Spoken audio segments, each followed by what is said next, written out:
What's up, Radiant Hill family, Bellevue Christian School family, and anybody else who is joining us today for some hope. Hey friends, like I've said, it is good for us to tether ourselves to someone outside of this craziness, and that someone is Jesus. He provides us our hope. It's like an old pastor theologian named Spurgeon said, it's almost as if we have a kite that is up in the air beyond the clouds. We can't see the kite, but the string that we're holding onto, we could feel its pull in the midst of our tumultuous times. We could feel the hope that really we are hanging on to and that is pulling us along. So if you don't know Jesus, I would encourage you can find the hope that you are longing for in him. And if you do, press into that hope. Do not live like someone who has no hope, because you have all of the hope you could ever imagine.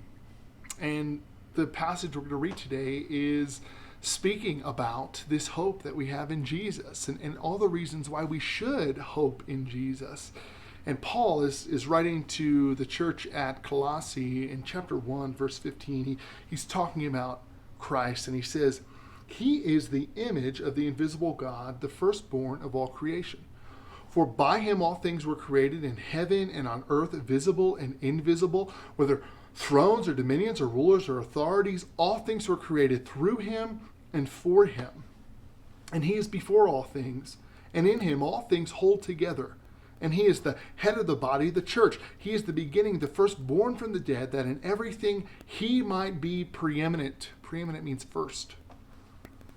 "For in him all the fullness of God was pleased to dwell, and through him to reconcile to himself all things, whether on earth or in heaven, making peace by the blood of his cross." There's so much here in this text. We see that Jesus is Lord of creation. He has created all things. In fact, he didn't just create all things, but he's sustaining all things. He's holding the cosmos in place. You didn't even realize that you are breathing right now until I just told you that you're breathing, right? We breathe our own. He's sustaining us. There's blood flowing through my body and yours right now because he is sustaining us. He is the Lord of all creation, but he's also the Lord who reconciles us to God. He gives us hope beyond ourselves so that we can know and have a relationship with God the Father. He's the Lord of reconciliation. And it also says he's head of the body, the church. For those of us who believe we're part of this church, he is our head. He is our everything. And let me tell you what, since the inception of the church, things like pandemic have come along, and nothing has slowed down God's church. So let me encourage you, friends, no matter what we face in Jesus, he is enough. I just got news this morning that a friend of mine is on a ventilator in the hospital because of this virus. Let me tell you what, Jesus is enough for him, and he loves Jesus, praise God. Jesus is enough for his family, for me. Is Jesus enough for you? In the midst of your craziness, Jesus offers us everything.